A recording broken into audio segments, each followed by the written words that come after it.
आप सभी को 10वीं कक्षा के गिल्लो पाठ में स्वागत है।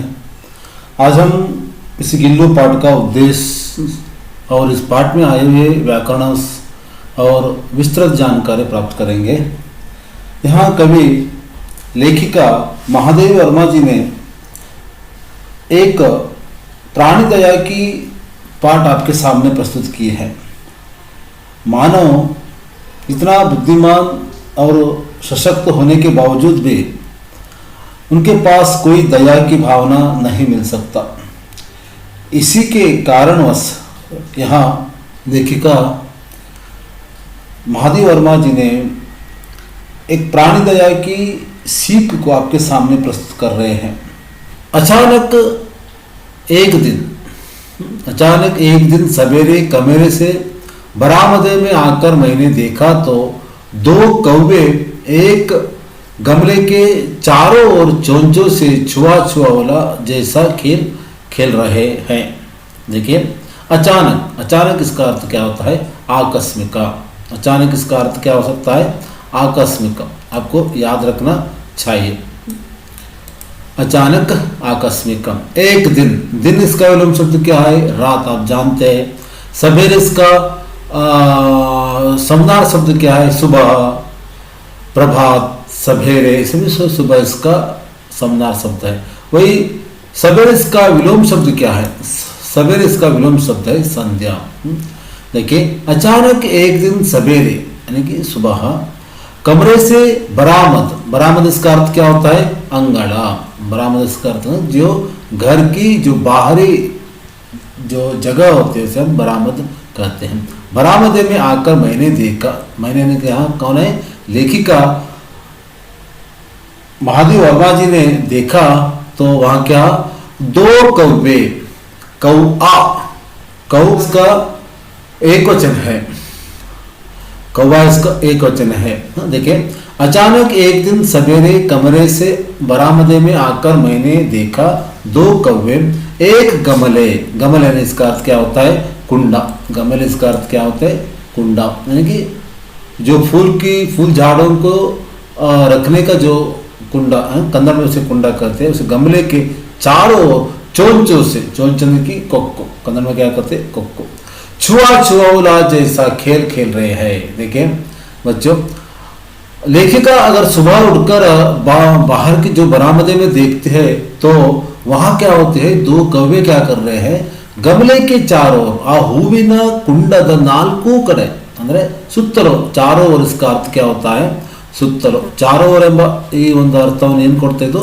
ಸುತ್ತಲೂ ಎಂಬ ಅರ್ಥವನ್ನು ಕೊಡ್ತಾ. ಚೋಂಚೋಸಿ, ಕೊಕ್ಕಿನಿಂದ. ಚುವಾ ಅಂದ್ರೆ ಕೊಕ್ಕಿನಿಂದ ಆಟ ಆಡುವಂಥದ್ದು. ಚಿಕ್ ಕಾವ್ ಹೀಗೆ ಮಾಡಿ ಆಟ ಆಡ್ತಾರೆ. ಆ ರೀತಿ ಆಟವನ್ನು ಆಡ್ತಾ ಚುವಾ ಜೈसे खेल खेल रहे हैं। यह काकभूषण। देखिए यहाँ कौवा को लेखिका ने काकभूषुंडी कहा है। काकभूषुंडी इसको पुराण काल में से काकभूषुंडी नाम से बताया जाता था। काकभूषुंडी इसका अर्थ क्या होता है? पक्षियों का गुरु। जो कि यहाँ पुराण काल में कौवा बहुत बुद्धिमान एक पक्षी है थे, इसलिए यहाँ लेखक से काकभूषुंडी के नाम से बताया है। काकभूषुंडी विचित्र पक्षी है। विचित्र यानी कि जो कभी कभी जो उसका स्वभाव विचित्र बन सकता है। देखिए, विचित्र पक्षी है। पक्षी इसका समनार्थ शब्द क्या है? पक्षी इसका समनार्थ पंछी, चिड़िया। इसे भी आपको पिछली कक्षा में मैं बता चुका हूँ। पक्षी, चिड़िया। देखिए, काकभूषुंडी एक विचित्र पक्षी है। एक साथ सम्मान, कई बार क्या करते? सम्मान के साथ वे उसका स्वभाव रहता है। कई बार क्या होता? अनादर, तिरस्कार। अनादर इसका अर्थ क्या होता है? तिरस्कारदोंदिगे और अति सम्मानित। कई बार तो बहुत सम्मान के साथ क्या करते हैं? काम करते। इसलिए लेखिका काकभूषुंडी को क्या कहती है कि काकभूषुंडी का जो स्वभाव क्या होता है? सम्मान के साथ, कई बार सम्मान के साथ का रहते हैं, कई बार अनादर के साथ रहता है, और कई बार क्या होते हैं? अवमानित के साथ रहता है। इसलिए लेखिका उसे क्या कहते हैं? विचित्र पक्षी कहा है।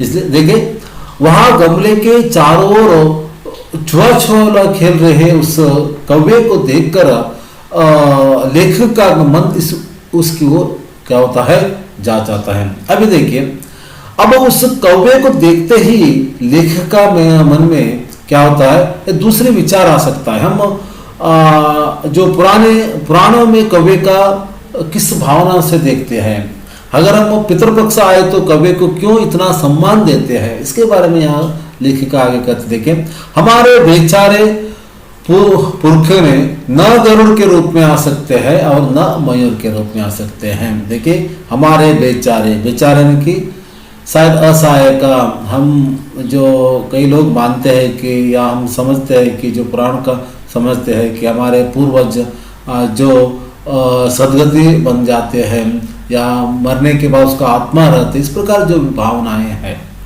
यह है कि हमारे बेचारे का असहाय का पुरखे की क्या है, पूर्वज और अज्जा मुत्तज्जा और ದೈವಾಧೀನರಾದ ಮೇಲೆ ಅವರ ಆತ್ಮ ಇರ್ತದೆ, ಅಥವಾ ಅವರ ಆತ್ಮ ಈ ಕಾಗೆಯ ರೂಪದಲ್ಲಿ ಬರ್ತದೆ ಅಂತ ಹೇಳೋದ್ರಲ್ಲಿ ಹೇಳ್ತಾ ಇದ್ದಾರೆ। हमारे बेचारे पूर्वजों पुरखे ने न गरुड़न की गरुड़ पक्ष हद्दु ಅಂತ ಹೇಳ್ತೀವಲ್ಲ, ಈ गरुड़ पक्ष अथवा न आ सकते हैं, और न मयूर इसका अर्थ क्या होता है, नवीलो। मयूर अंदर ಏನು, नवीलो, न मयूर के रूप में और न हंस के रूप में, हंस पक्षी न हंस के रूप में आ सकता है। देखिए, हमारे बेचारे पुरखे आ ನಮ್ಮ ದೈವಾಧೀನರಾದಂತಹ ತೀರಿ ಹೋದಂತಹ जो ಪೂರ್ವಜರು ಅವರು ಈ ಪಿತೃಪಕ್ಷದಲ್ಲಿ, ಅಥವಾ ಪಿತೃಪಕ್ಷ ಅಂದ್ರೆ ಹೆಚ್ಚಾಗಿ ಈ ಒಂದು ಶ್ರಾದ್ದ ಪಕ್ಷ, ಅದು ಹೆಚ್ಚಾಗಿ ಭಾದ್ರಪದ ಮಾಸದ ಕೃಷ್ಣ पक्षದಲ್ಲಿ ಅದು ಬರ್ತದೆ। भाद्रपद मास के कृष्ण पक्ष में आ सकता है। इसलिए कौवे के तीन रीत से हम उसे देखते हैं। देखिए, पितृपक्ष में उसे हम पूर्वज के रूप में देखते हैं। देखिए, हम जो पितृपक्ष में पूर्वज के रूप में देखना एक अंग है और एक रूप है, और दूसरा रूप देखिए, इतना ही नहीं, हमारे दूरस्थ प्रियजनों को भी अपने आने का मधुर संदेश उनके कर्कश स्वर में ही देना पड़ता है। देखिए, दूसरा रूप क्या है कहने का यह है कि दूरस्थ दूರದ ನಮ್ಮ दूರದ प्रियजन, नमगे प्रीति पात्ररादವರು, प्रियजन इसका अर्थ क्या होता है, हमारा प्रिय क्या या हमारे प्रिय मेहमान भी हो सकता है, दूर के मेहमान हो सकता है। दूर प्रियजन को भी अपने आने का जो मधुर संदेश कर्कश स्वर में। देखिए, अगर घर के सामने कोई कौवा आकर अगर काव काव करने लगे तो हम ऐसे कहते हैं कि शायद आज हमारे घर में कोई नया मेहमान आने वाले हैं या दूर के मेहमान आने वाले हैं। इस प्रकार जो देहातों के लोगों के मुंह में सुनने को मिलती है। इसका अर्थ क्या होता है, अगर कौवे घर के सामने आकर अगर वे काव काव करने के लगे तो इसका अर्थ यह होता है कि कौवा अपने कर्कश स्वर में हमें मधुर संदेश दे रहा है, एक अच्छा संदेश दे रहा है, यह जो दूर के हमारे प्रियजन आज आने वाले हैं। देखिए, मधुर इसका विलोम शब्द क्या होता है, मधुर इसका विलोम शब्द कर्कश है। मधुर ने की सुनने के लिए मधुर जना, कर्कश है कि जो कौवे का जो ध्वनि क्या होता है, कर्कश है। इस प्रकार यहाँ लेखिका सुभद्रा कुमार का महादेव वर्मा जी ने क्या कर रहे हैं, ये दूसरा रूप बताया है। ये दूरस्थ प्रियजनों के बारे में बताना या ये दूसरा रूप है। अभी तीसरा रूप देखें, और दूसरी ओर हम कौवा और काव काव करने के अवमानना के रूप में ही प्रयोग करते हैं। देखिए, कई बार क्या होता है, कुछ लोगों के जो ध्वनि कर्कश हो सकते हैं, सुनने के उतना अच्छा नहीं हो सकता, ऐसे संदर्भ में ऐसे लोगों को हम क्या करते हैं, कौवा के साथ तुलना करते हैं, यानी कि कर्कश ध्वनि वालों को, जो जिसकी ध्वनि सुनने में उतना मधुर नहीं होते हैं, ऐसे लोगों को हम क्या करते हैं, कौवे के साथ तुलना करते हैं। यानी कि यहाँ कौवे को तीन रूप में लेकर हमारे सामने दर्शाया है। ಕಾಗೆಯನ್ನು ಮೂರು ರೂಪದಲ್ಲಿ ಇಲ್ಲಿ ನಮ್ಮ ಮುಂದೆ ಒಂದು ರೀತಿ ಪ್ರಸ್ತುತಿ ಪಡಿಸ್ತಾ ಇದ್ದಾರೆ ಲೇಖಿಯವರು. ಒಂದು, ನಮ್ಮ ಪೂರ್ವದ ರೂಪದಲ್ಲಿ ಅವರು ನಮ್ಮ ಮುಂದೆ ಕಾಗೆಗಳು ನಮ್ಮ ಮುಂದೆ ಬರ್ತದೆ. ಎರಡನೇದಾಗಿ ಕಾಗೆಗಳು ನಮ್ಮ ಪ್ರೀತಿಗೆ ಪಾತ್ರರಾದಂಥ ಯಾರಾದರೂ ನಮ್ಮ ಅತಿಥಿಗಳು ನಮ್ಮ ಮನೆಗೆ ಬರುವಂಥ ಸಂದರ್ಭದಲ್ಲಿ ನಮಗೆ ಮಧುರವಾದಂಥ ಸಂದೇಶ ಕಾಗೆ ನೀಡುತ್ತದೆ ಅಂತ ಹೇಳುತ್ತದೆ. ಮೂರನೇದಾಗಿ ಕರ್ಕಶವಾದಂಥ ಧ್ವನಿ ಇರುವನ್ನು ನಾವೇನು ಮಾಡ್ತೇವೆ, ಈ ಕಾಗೆಯೊಂದಿಗೆ ಹೋಲಿಕೆ ಮಾಡ್ತೇವೆ. इस प्रकार यहाँ लेखक कवि को 3 रूप में यहाँ क्या किया है, दर्शाया है. काक पुराण में अचानक बाधा पड़ी. मेरे काक पुराण में, पुराण के विवेचन में, विचार में, विवेचन इसका अर्थ क्या होता है, विचार में अचानक इसका अर्थ क्या होता है, आकस्मिकವಾಗಿ.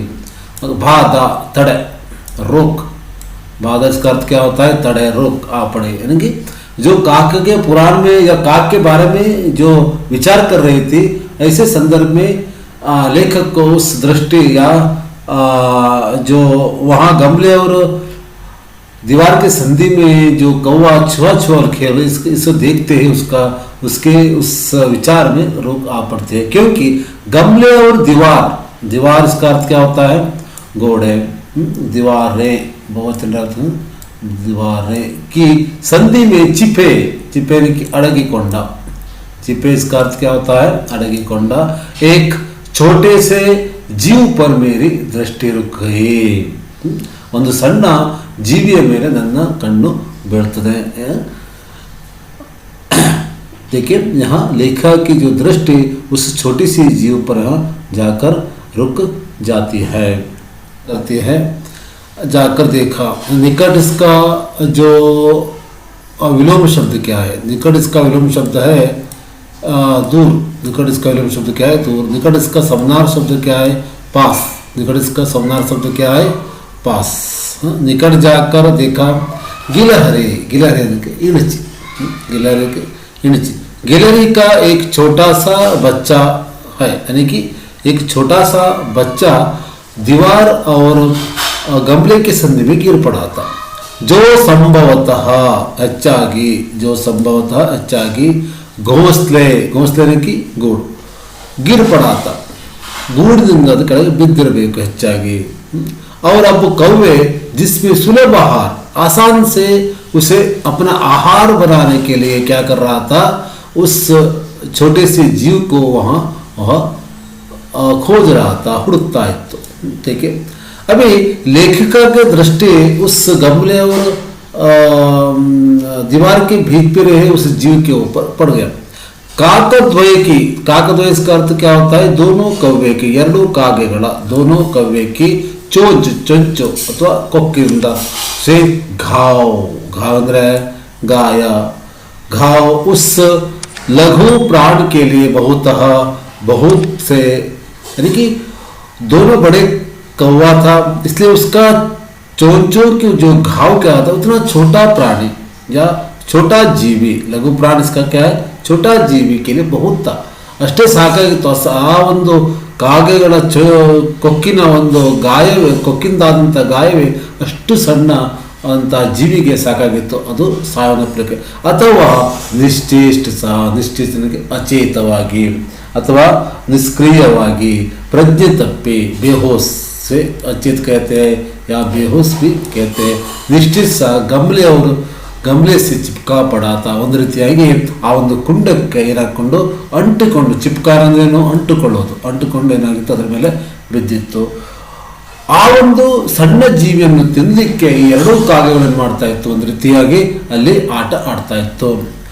सबने कहा कि कौवे की चोंच का घाव लगने के बाद यह बच नहीं सकता. यानी कि घर के सभी लोग ने कहते हैं कि कौवे का घाव लगने के बाद वो छोटा जीवी है, अभी वह क्या होता, वह बच नहीं लगेगा, ಅದು ಉಳಿಲಿಕ್ಕೆ ಸಾಧ್ಯ ಇಲ್ಲ. अतः उसे ऐसे ही रहने दिया जाए, ಹಾಗೆ ಬಿಟ್ಟು ಬಿಟ್ರೆ ಅಂತ ಹೇಳ್ತಾ ಇದ್ರು. परंतु मन नहीं माना. लेकिन देखिए लेखक के मन नहीं माना. हौले से, निधानವಾಗಿ, धीरे से. हौले से इसका अर्थ क्या होता है, धीरे से उठाकर अपने कमरे में लाए. लेखक ने क्या किया, उस छोटे जीवी को अभी धीरे से उठाकर अपने कमरे में लाते आए. फिर रूई से, रूई ಅಂದ್ರೆ ಹತ್ತಿ, रुई इसका अर्थ क्या होता है? ಹತ್ತಿ. रुई से ರಕ್ತ ಪೋಂಚಕರು, ಅದಕ್ಕಾದಂತಹ ಆ ಒಂದು ರಕ್ತವನ್ನು ಅಳಸಿ, ಪೋಂಚರ ಅಂದ್ರೆ ಏನು? ಒರೆಸುವುದು, ಅಳಸುವುದು. ಪೋಂಚಕರ ಘಾವ್ ಪರ್ ಪೆನ್ಸಿಲಿನ್ ಕಾ, ಹೆಚ್ಚಾಗಿ ನೀವು ಬಿದ್ದಂಥ ಗಾಯ ಆದರೆ ನಾವು ಆಸ್ಪತ್ರೆಗೆ ಹೋದ ಕೂಡಲೇ ಡಾಕ್ಟರ್ ಏನು ಮಾಡ್ತಾರೆ ಅಂದರೆ ಪೆನ್ಸಿಲಿಂದ ಅದನ್ನು ಸ್ವಚ್ಛ ಮಾಡ್ತಾರೆ. ಆ ಹತ್ತಿಯ ಮೇಲೆ ಪೆನ್ಸಿಲಿನ ಔಷಧಿ ಹಾಕ್ಕೊಂಡು ಆ ಗಾಯವನ್ನು ಸ್ವಚ್ಛ ಮಾಡಿ ಅದ್ರ ನಂತರ ಔಷಧಿ ಹಚ್ಚುತ್ತಾರೆ.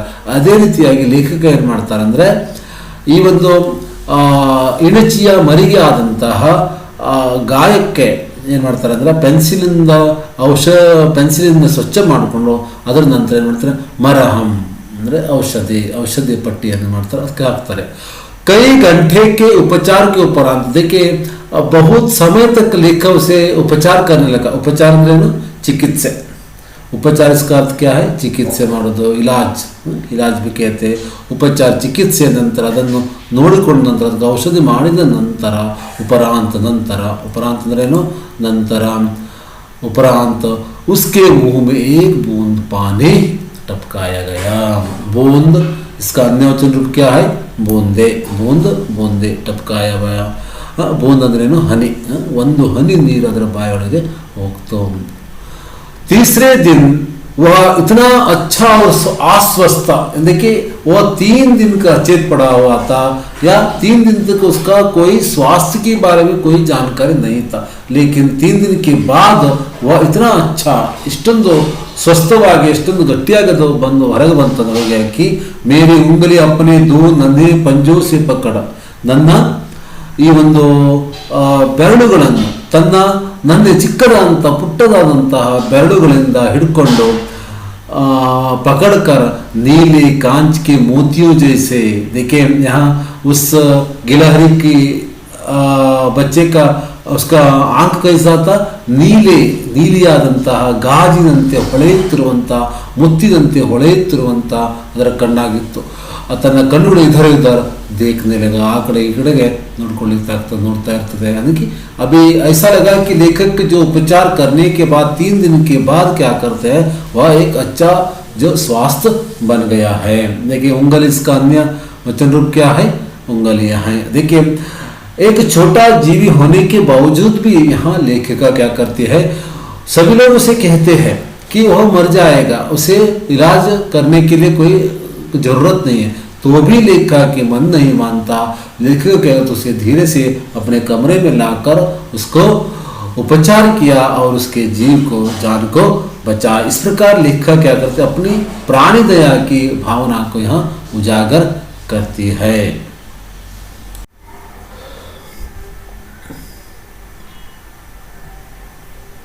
मैंने जैसे ही खाने के कमरे में पहुंचती, वह खिड़की से निकलकर आंगन की दीवार बरामद और पार करके मेज पर पहुंच जाता था. देखिए अगर खाने के संदर्भ में लेखिका क्या करते हैं, जो खाने की रूम को जाने के लिए वह बाहर जाती थी, ऐसे संदर्भ में गिल्लू को पता चलता था वो खाने के लिए जा रहे हैं, इसलिए उन्होंने क्या लिखा, जाने के बाद वह खिड़की से निकलकर, जो खिड़की से बाहर निकलने का जो राह है, उस राह से वो बाहर आंगन से दीवार और बरामद, ಅಂಗಳ ದಿವಾರ್ ಗೋಡೆ, ಬರಾಮದ್ ಅಂದರೆ ಪಡಸಾಲೆ ಅಥವಾ ಹೊರಗಿರುವಂತಹ ಜಗುಲಿ ಎಂಬ ಅರ್ಥವನ್ನು ಇಲ್ಲಿ ಕೊಡ್ತದೆ.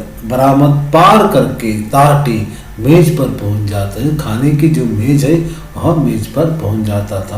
और मेरी थाली की तट ना हिड़ना तट बैठ जाता रहता. बड़ी कठिनाई से, देखिए कठिनाई जो कठिन शब्द का क्या है?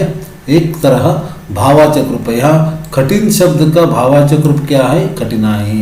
यहाँ कठिनाई से मैंने उसे थाली के पास बैठना सिखाया. देखिए यहाँ गिल्लू थाली में बैठना चाहता था. गिल्लू क्या करता था?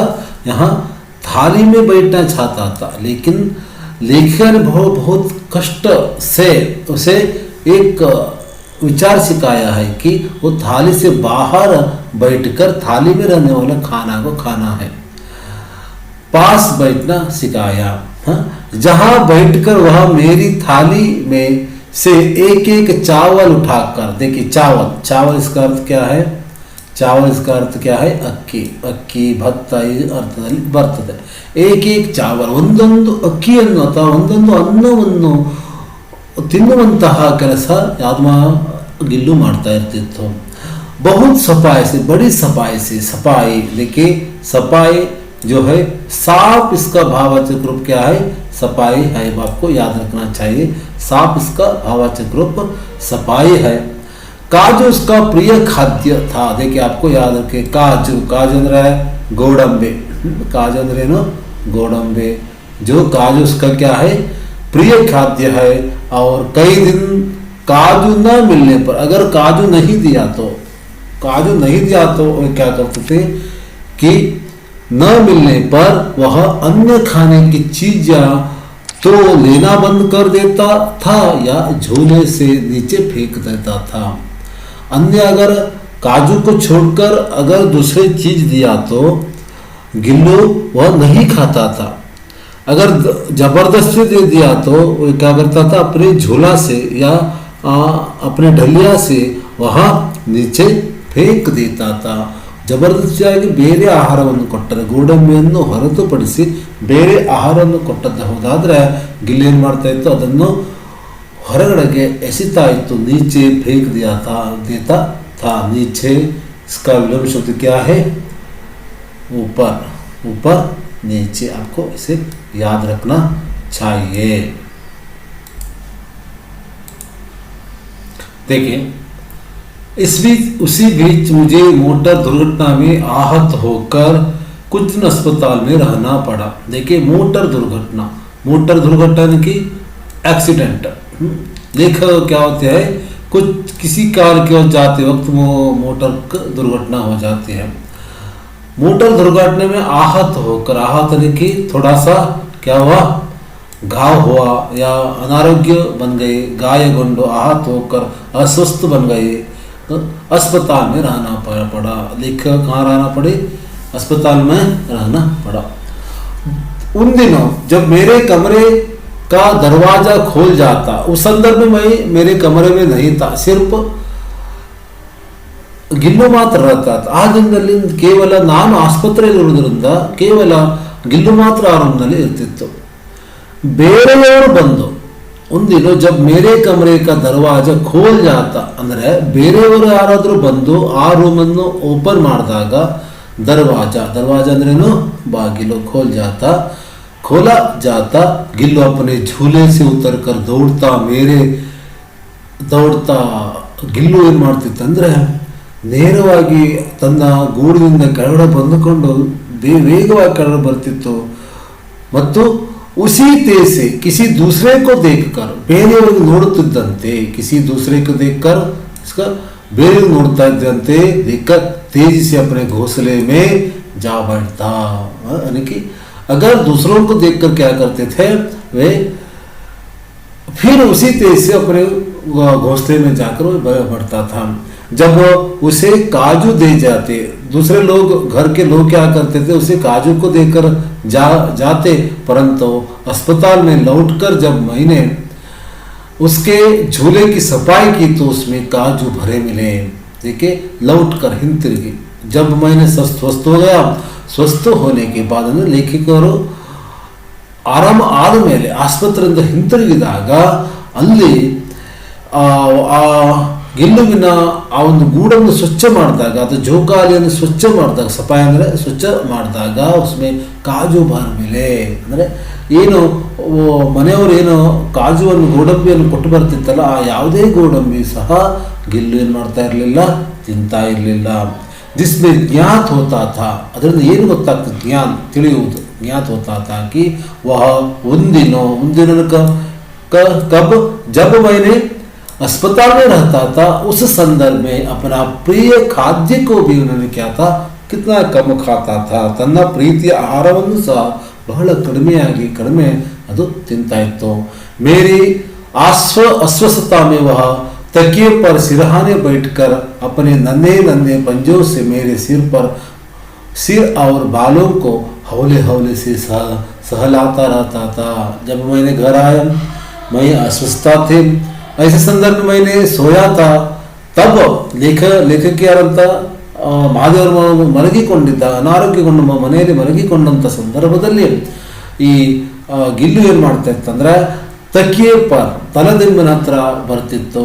ತಕಿ ಅಂದ್ರೆ ಏನು, ತಲೆದಿಂಬು ಹತ್ರ ಬರ್ತಿತ್ತು. सिरहाने पर बैठकर तले, देखिए तकिए, तकिए इसका अर्थ क्या होता है, तलेदिम्बु. आपको याद रखना चाहिए, तकिए इसका अर्थ क्या है, तलेदिम्बु. और सिरहाना यानी कि जो सर का भाग, ತಲೆಯ ಇರುವಂಥ ಭಾಗ, ಅಂದರೆ ಹೆಚ್ಚಾಗಿ ನಾವು ತಲೆ ದಿಂಬನ್ನು ತಲೆಗೆ ಅಡಿಗೆ ನಾವು ಕೊಟ್ಟಿರ್ತೇವೆ.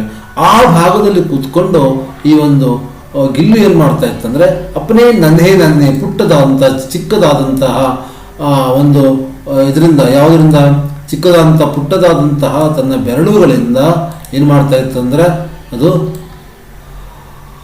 ಮೇಲೆ ಸಿರ ಅವರು ಭಾಲೋ, ನನ್ನ ತಲೆ ಮತ್ತು ಬಾಲ್ ಅಂದ್ರೇನು ಇಲ್ಲಿ ಕೂದಲು, ಸಿರ ಅವರು ಭಾಲೋ सहलाता, ಒಂದು ನೀವು ಕೈಯನ್ನು ಆಡಿಸೋದು. इस प्रकार अपना प्यार क्या करता था, वह दिखाता था. इस प्रकार देखा कि अस्वस्थता के संदर्भ में भी वे कितना कम आहार खाता था और लेखिका को किस प्रकार अपना प्यार दिखाता. गर्मियों में जब मैं दोपहर में काम करती रहती तो गिल्लू न बाहर जाता न अपने झूले में बैठता. देखिए गर्मी के संदर्भ में, गर्मी के अंदर ಬೇಸಿಗೆ ಕಾಲದಲ್ಲಿ, गर्मी ಅಂದ್ರೆ इसका अर्थ क्या है, ಬೇಸಿಗೆ ಕಾಲದಲ್ಲಿ. जब मैं दोपहर के मध्याह्न, शायद आप जानते हैं गर्मी में दोपहर के बाद बहुत गर्म रहता है, ना बाहर जाते, अंदर बैठने पर भी बहुत गर्म हो जाता है. दोपहर में काम करती रहती तो गिल्लू न बाहर जाता, ಹೊರಗಡೆ ಸಹ ಹೋಗೋದಿಲ್ಲಾಗಿತ್ತು, न अपने झूले में बैठता, अपने झूले की जो ढकिया था उसमें भी न बैठता था. वह मेरे पास रखी ಸುರಾಹಿ पर, ಸುರಾಹಿ ಅಂದ್ರೆ ಹೂಜಿ, ಹಿಂದಿನ ಕಾಲದಲ್ಲಿ ನೀರನ್ನು ತಂಪಾಗಿ ಇಟ್ಕೊಳ್ಳಿಕ್ಕೆ ಈ ಒಂದು ಹೂಜಿಯಲ್ಲಿ ನೀರನ್ನು ಹಾಕಿ ಇಟ್ಕೊಳ್ತಿದ್ದರು. सुराही पर लेट जाता, लेटना मलगोतो, लेटना इसका अर्थ क्या है, मलगोतो जाता. और इस प्रकार समीप भी रहता और ठंडक में भी रहता. ನನ್ನ ಹತ್ತಿರವೂ ಇರ್ತಿತ್ತು, ಜೊತೆಗೆ ಆ ತಂಪಿನಲ್ಲಿ ಸಹ ಇರ್ತಿತ್ತು, ठंडक. ओके, समीप इसका विलोम शब्द दूर, समीप इसका समानार्थक शब्द क्या है, पास, नजदीक, निकट. यह क्या है, समीप इसका समानार्थक शब्द है, आपको याद रखना चाहिए. ठंडक, ठंडक इसका विलोम शब्द क्या है, गरम. ठंडक इसका विलोम शब्द गरम. गिलहरियों के जीवन की अवधि 2 वर्ष से अधिक नहीं होती. देखिए उसका जीवनावधि क्या है, 2 ही वर्ष होता है, 2 ವರ್ಷಗಳ ಅದರ ಜೀವನಾವಧಿ. अतः गिल्लू की जीवन यात्रा का अंत आ ही गया है, 2 ವರ್ಷ ಆಗಲಿಕ್ಕೆ ಬರ್ತದೆ. दिन भर उसने न कुछ खाया. देखिए उसका अंतिम दिनों का वर्णन यहाँ लेखिका कर रही है. वो पूरे दिन कुछ नहीं खाया, प्रिय खाद्य काजू भी नहीं खाया और बिस्कुट भी नहीं खाया. दिन भर उसने न कुछ खाया, न बाहर भी नहीं गया, यानी कि बाहर जाने के लिए उतना शक्ति भी उसके पास नहीं था. पंजे इतने ठंडे हो गए थे, उसका पंजा इतना ठंडे हो गए थे, ಅದರ ಆ ಒಂದು ಕೈ ಬೆರಳುಗಳು ಅಥವಾ ಆ ಕೈ ಬೆರಳುಗಳು ಎಷ್ಟೊಂದು ತಂಪಾಗುತ್ತದೆ. मैंने जगाकर हीटर जलाया, उसके उष्णता देने की यहाँ लेखिका कोशिश करती है कि हीटर जलाना, यानी कि हीटर उसे गर्म देने की कोशिश यहाँ कौन किया, लेखिका ने की, और उष्णता देने की प्रयत्न लेखिका ने किया. परंतु प्रभात की प्रथम किरण के साथ, प्रभात ने कि इसका समानार्थक शब्द क्या होता है, सुबह, सवेरे, भोर. इस प्रकार बहुत सारे शब्द हैं. प्रभात इसका समानार्थक शब्द. प्रभात इसका विलोम शब्द क्या होता है, सांझ, सायंकाल, संध्या, ये सभी प्रभात इसका विलोम शब्द है. प्रथम किरण के साथ, यानी कि सुबह ही क्या होते, वह चिर निद्रा में, यानी कि अपना जीवन का अंतिम यात्रा में वह चल बसता है. यानी कि इस प्रकार उसका जो जीवन का अंत्य आ सकता है, आ जाता है, सो गया.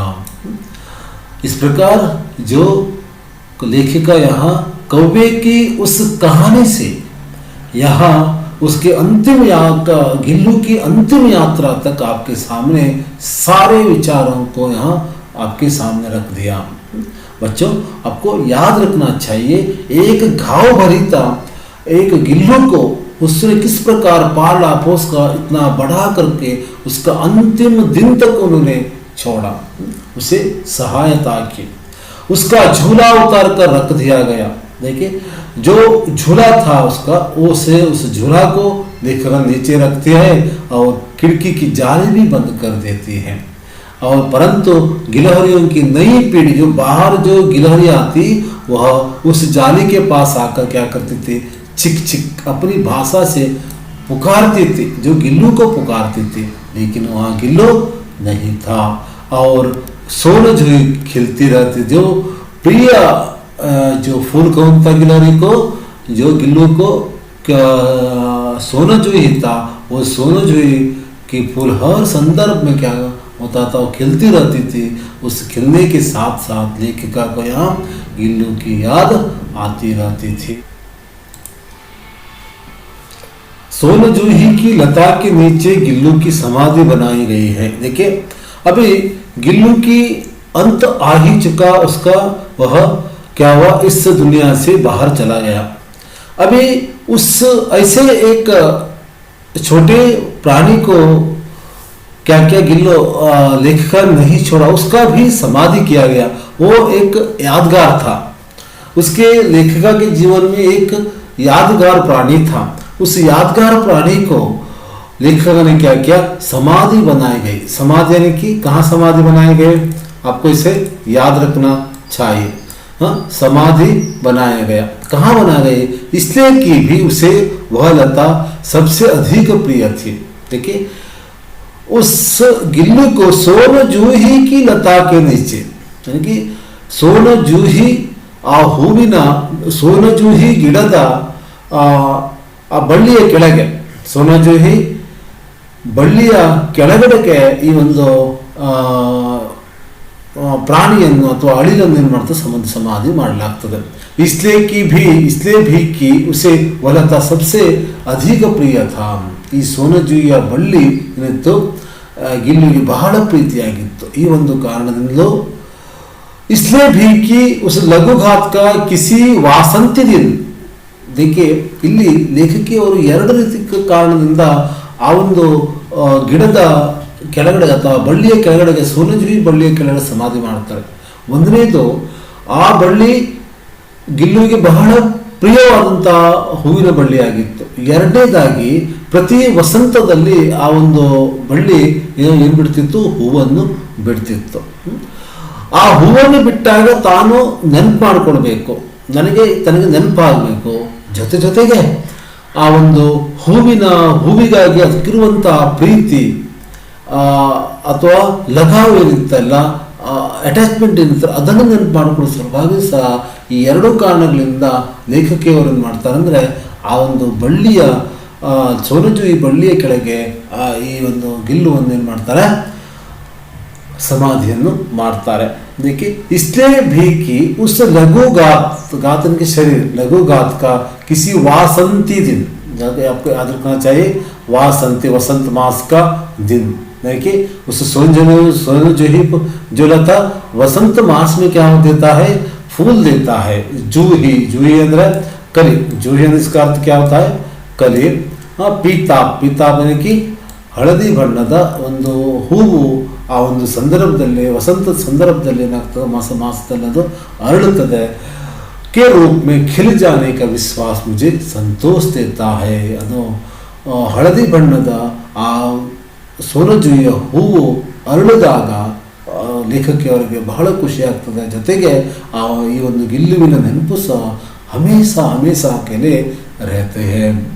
ಪ್ರತಿ ಸಲ ಅದಕ್ಕೆ ನೆನಪಾಗ್ತದೆ ಮತ್ತು ಯಾವಾಗಲೂ ಅದೊಂದು ನೆನಪಾಗಿ ಉಳಿಯುತ್ತೆ। ಈ ಒಂದು ದೃಷ್ಟಿಯಿಂದ ಗಿಲ್ಲುವನ್ನು ಈ ಒಂದು ಸೋನಜೂಯಿ ಬಳ್ಳಿಯ ಕೆಳಗಡೆಗೆ ಸಮಾಧಿ ಮಾಡ್ತದೆ।